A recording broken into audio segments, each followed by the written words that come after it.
जय हरी. एकादश स्कंध भाग 159. 12व्या अध्यायाच्या शेवटी आपण पाहतोय गुरुभक्तीचं महत्त्व.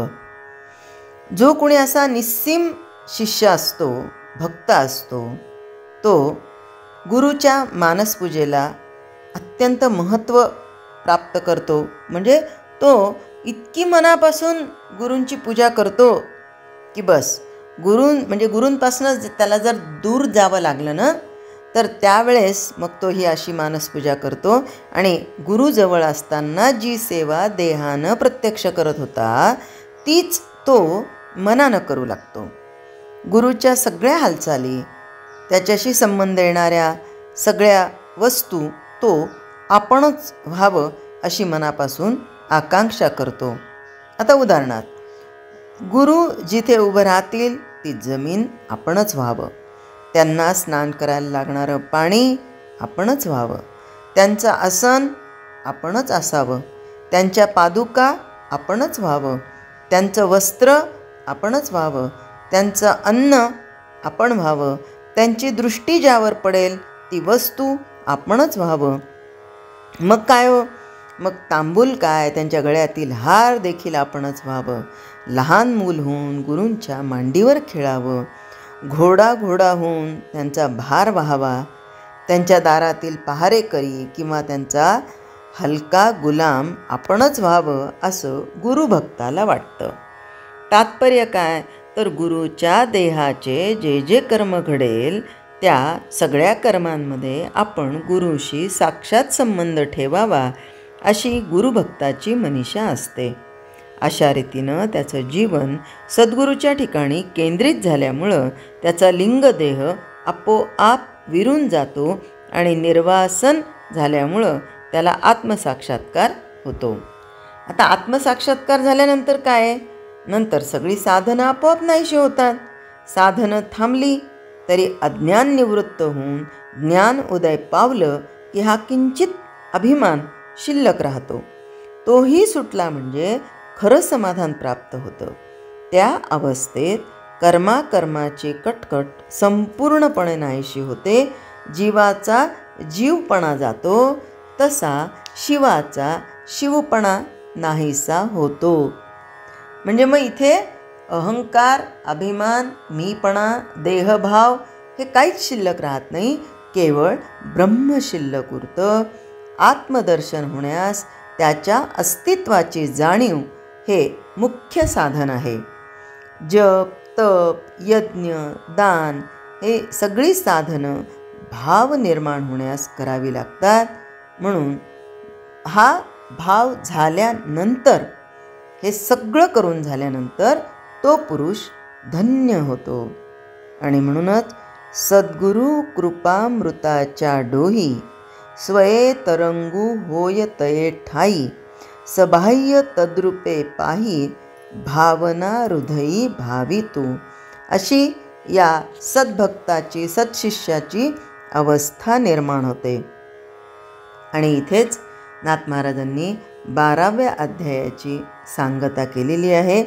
आज लगेच 13व्या अध्यायाला आपण सुरुवात करूया. पण तत्पूर्वी 13व्या अध्यायामध्ये नाथ महाराज आपल्याला काय काय सांगतायत त्याचा थोडक्यात विचार करूया.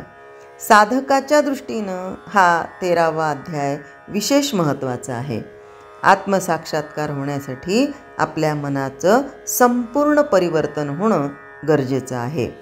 रजोगुण आणि तमोगुण या दोघांनाही संपूर्णपणे ताब्यात आणून सत्वगुणाचा परिपोष केल्याशिवाय मन खऱ्या अर्थानं शुद्ध होत नाही.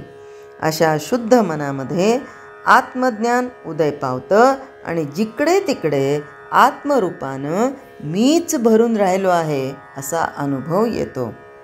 आपण भागवतामध्ये शुकमहामुनींचं जर चरित्र पाहिलं तर वेदव्यासांच्या पत्नीला हे अरणीच्याकडून आलेले आणि 18 वर्षानंतर त्यांचा जन्म झालेला आणि ते असे उघडेच पळत चाललेले. आता गर्भातून आलेलं बाळ काय कपडे घालून थोडी येतं, उघडेच पळालेले. तारुण्यामध्ये परिवर्तन झालेलं होतं त्यांचं. आणि इथे वेदव्यासांनी जे 4 वेद, 6 शास्त्र, 17 पुराणं, उपपुराणं इतकं सगळं लिखाण केलेलं, पण त्यांना अजूनही मायेनं पछाडलेलं होतं. आणि म्हणून त्या मायेपोटी ते त्या पुत्राला ए शुका, ए माझ्या पुत्रा म्हणत होते. तेव्हा या संपूर्ण पंचमहाभूतातून ओ ओ असा आवाज येत होता. म्हणजे झाडं, वेली, वृक्ष, नद्या, पर्वत, आकाश सगळीकडून शुक महामुनी बोलतायत असा अनुभव येत होता. आणि म्हणून संपूर्ण विश्व मी भरून राहिलो आहे असा अनुभव तेव्हा येतो. जागृती, स्वप्न आणि सुषुप्ती या तिन्ही अवस्थांचा मी साक्षी आहे असा प्रत्यक्ष अनुभव येतो. माणसाची कल्पना त्याला नाना प्रकारे बाधत असते. मी देहच आहे अशी भावना कल्पनेनंच होते. ही कल्पना नाहीशी झाली की अविद्या नाहीशी होते, आणि अविद्या नाहीशी झाली की देहबुद्धीचा क्षय होऊन स्वानंदामध्ये साधकाला देहाचा विसर पडतो. अशा पुरुषाचा देह शेष उरलेल्या प्रारब्ध गतीनं जगामध्ये वावरतो. मग त्याची निजात्मस्थिती कधीही भंग पावत नाही. चालता बोलता तो समाधी अवस्थेमध्येच असतो. आत्मज्ञानाचा हा सुंदर विषय श्रीकृष्णांनी हंसगीतेच्या रूपानं इथे मांडला आहे. आणि आता या अध्यायात हंसगीतेचा विषय आल्यानं नाथांनी सद्गुरूंवर हंसाचं रूपक रचलं आहे. पूर्ण ज्ञानी पुरुषाला हंस म्हणतात, कारण एक तर शाश्वत आणि अशाश्वत यांचा बरोबर निवाडा तो करतो. आणि शिवाय नेहमी अत्यंत स्वच्छ पाणी असलेल्या मानस सरोवरात तो विहार करतो. तसंच सरोवरात विहार करत असताना आतून स्फूर्ती होते आणि तो गीत गातो. म्हणून स्फूर्तीस्वरूप शारदेचं तो वाहन आहे असं म्हणतात. हंस आकाशमार्गानं संचार करतो. पृथ्वीचा स्पर्श त्याला मुळीच होत नाही. तसंच दृश्याचा पूर्ण विसर पडला म्हणजे जीव चिदाकाशात संचार करतो. तो सर्व विश्वात फिरून येतो. आणि आपल्याला माहिती आहे निरक्षीर विवेका हा कुणाच्या बाबतीत आहे? हंसाच्या बाबतीत आहे. नाथ महाराज म्हणतात की ओंकार स्वरूप श्री सद्गुरू परमहंसाला नमस्कार असो.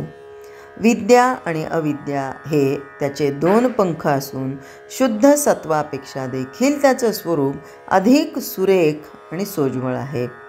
लौकिक हंस अतिशुभ्र वर्णाचा असतो, पण सद्गुरू रूप हंस वर्णातीत असून अतिशोभतो.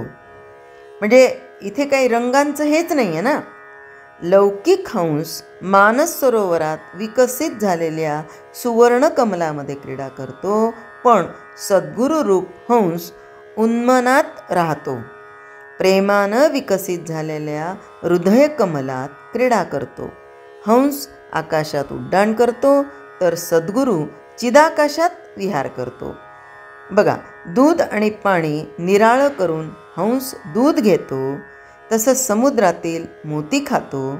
सद्गुरू असार टाकून शुद्ध सार घेतो आणि चित समुद्रामध्ये वैराग्यरूप शिंपीमध्ये तयार झालेला या मुक्तिरूप मोत्यांचा चारा करतो.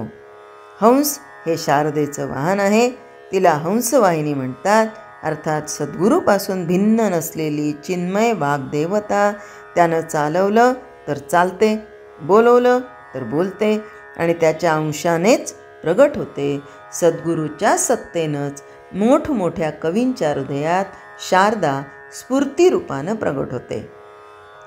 म्हणजे हे जे सगळे कवी आहेत, तर कवींवरही सद्गुरूंची कृपा जेव्हा होते तेव्हा ही शारदा त्यांच्या लेखणीतून, त्यांच्या मुखातून व्यक्त होते. हा सद्गुरू सर्वांभूती समान आहे. सोहम हंसरूपानं त्याचं स्मरण केलं तर दृश्य जगाचा संपूर्ण भ्रम नाहीसा होतो आणि जन्ममरणाचा त्रास चुकतो. आणि म्हणूनच सद्गुरू वाचून सापडेना सोय, धरावे ते पाय आधी आधी.